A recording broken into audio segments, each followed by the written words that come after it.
வாழ்க வளமுடன். ஹாய் சகோஸ், இதயம் மீட்டும் மெல்லிசை போல உங்கள் மனதை மயக்கப் போகும் எழுத்தாளர் தீபா பாபு அவர்களின் கற்பனை சிதறல்களுக்குள் நம் பயணத்தை தொடங்கலாமா? அத்தியாயம் 10. சஞ்சனாவின் உணவு முறையும் ஆரோக்கியமும் சஞ்சயினுள் பெரும் கவலையை தோற்றுவிக்க அதை எவ்வாறு சீர் செய்வது என குழப்பத்தில் ஆழ்ந்தான். இத்தனை நாட்களில் பெண்ணின் மீதான தனது விருப்பம் காதல்தான் என்பதை நாயகன் நன்கு உணர்ந்து விட்டான். ஆனால் அவளின் நிலை என்னவென்றுதான் இன்னமும் தெளிவாக வெளிப்படவில்லை. இவனிடம் நன்றாகத்தான் பேசி பழகுகிறாள்.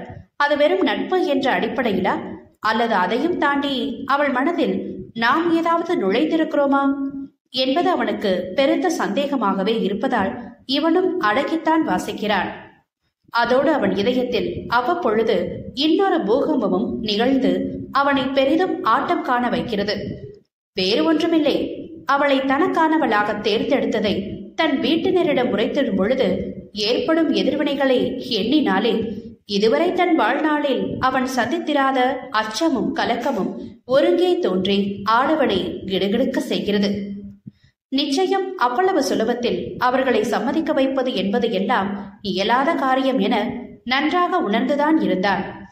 அதிலும் அவளது முதல் அறிமுகமே தன் குடும்பத்தினரின் முன்னே போதை வஸ்துக்களை உட்கொள்பவளாக மோசமான முறையில் நிகழ்ந்துவிட, அதை மீறி அவளையும் அவள் மீதான தன் நேசத்தையும் எப்படி அவர்களுக்கு சரியாக புரிய வைப்பது என்பது அவனுக்கு மிகப்பெரிய சவாலாகத்தான் தோன்றியது.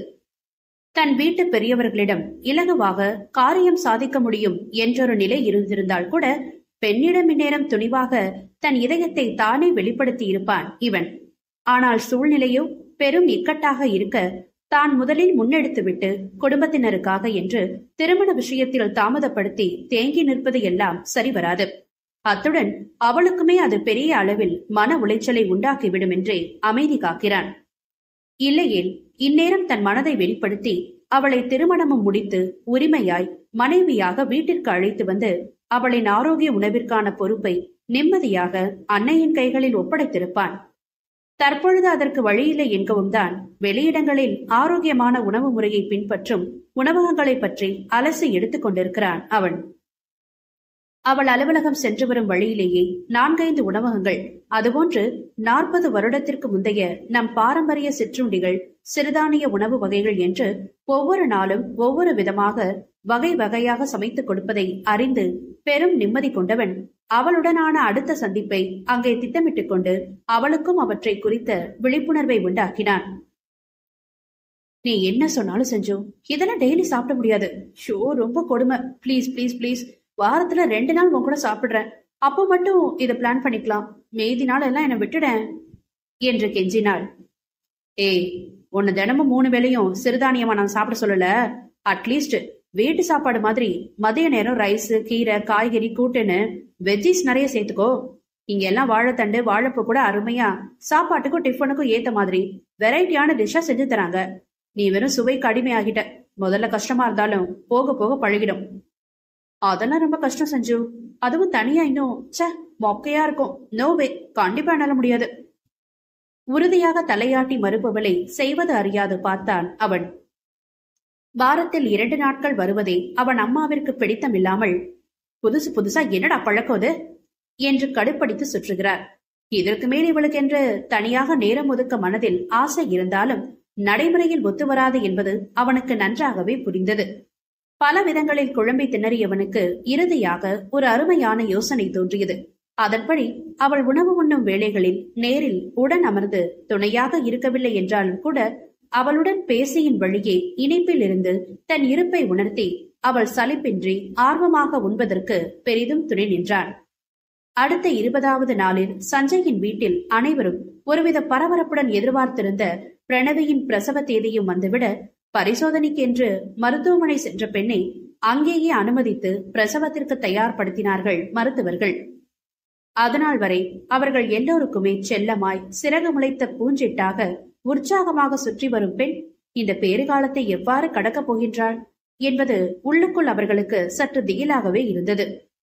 ஆயினும் அவள் முன்பு தங்களது கலக்கத்தை வெளியே காண்பித்துக் கொள்ளாமல் அவளை நேர்மறை வழிகளில் பலவிதமாக தேற்றியபடி தைரியம் கூறிக்கொண்டிருந்தனர்.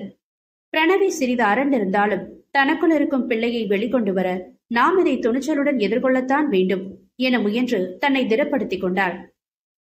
அவளுடன் இணைந்து அனைவரும் அனுபவித்த அந்த சிரமமான 4 மணி நேரம் மெதுவே நகர்ந்து நல்ல முறையில் குழந்தையை சுகப்பிரசவத்தில் ஈன்றெடுத்திருந்தாள் பெண்.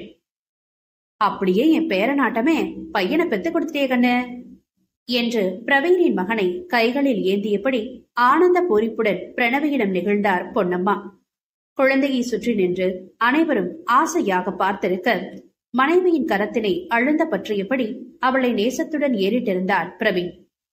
அவள் புருவங்களை மேலேற்றி அவனை சீண்டலாக நோக்க இவன் இதழ்கள் புன்னகையில் விரியும் நேரம் அவளுடனான தனிமையை எதிர்பார்த்து இதயமும் ஏங்கியது. டேய், நீ இன்னும் அடங்கலையாடா? உன்னை நம்பி ஒரு பிள்ளையே வந்துருச்சு. நீ என்னடானா இன்னமும் இந்த ராட்சசியவே பார்வையால தாங்கிட்டு இருக்க? ஒன்னும் சொல்றதுக்குல்ல என தலையசைத்துக் கொண்டான் சஞ்சய்.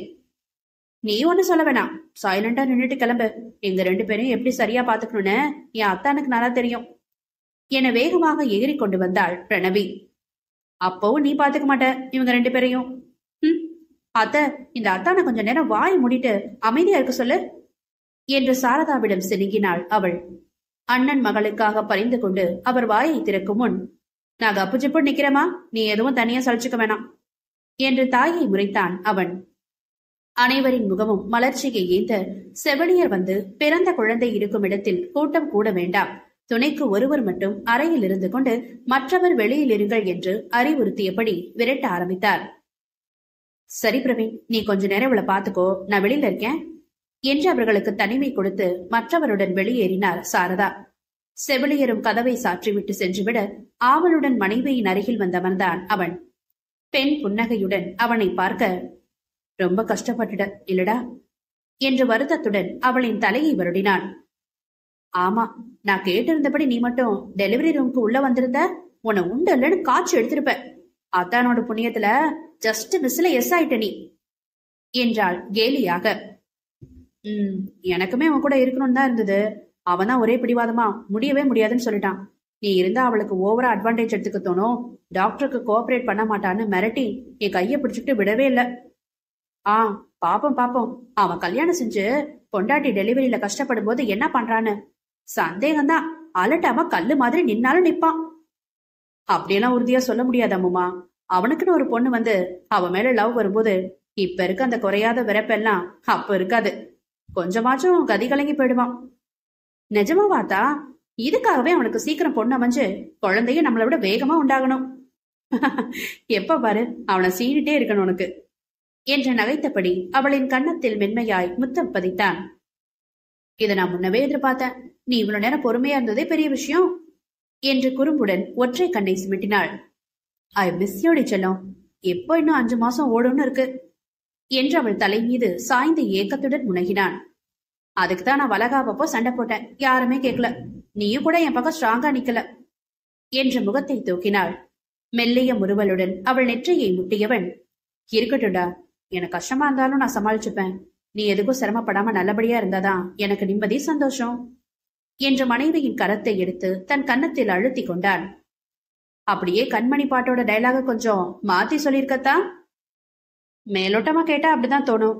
ஆனா என் லைஃப்ல உனக்கான இடம் பத்தி தெரிஞ்சவங்களுக்கு நான் அதை எத்தனை உணர்வு பூர்வமா சொல்றேன் அப்படிங்கறத சரியா புரிஞ்சுக்க முடியும். அப்போ அத்தான் எல்லாம் கண்டிப்பா பாட்ட சொல்லி கிண்டல் தான் செய்வான்.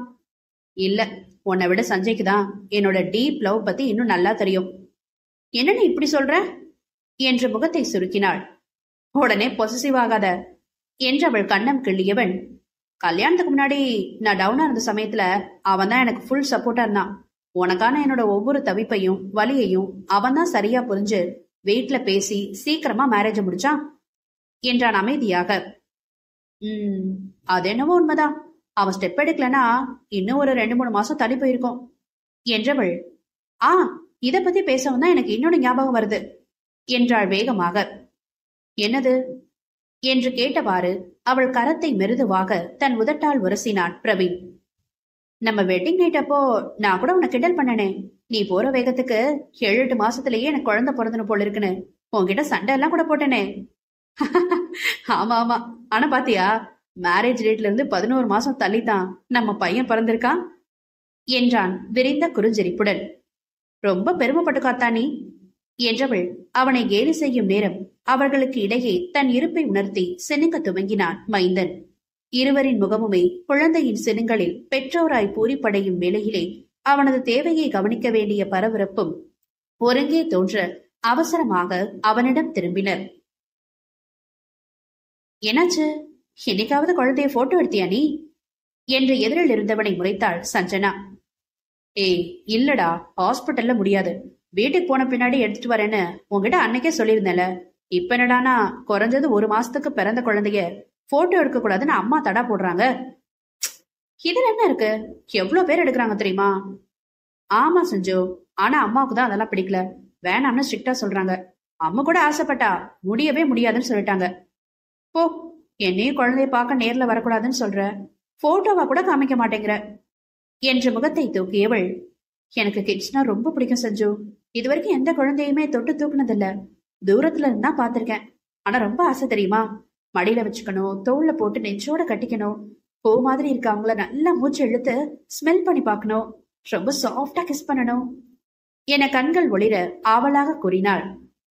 சஞ்சய் அவளையே இமைக்காது பார்த்திருக்க, பிரணவி அன்னைக்கு கிட்ட நல்லா தானே பேசினா, அதனால கண்டிப்பா குழந்தைய வந்து பாக்கலான்னு தான் நினைச்சிட்டு இருந்தேன் என்றாள் ஏமாற்றமாக.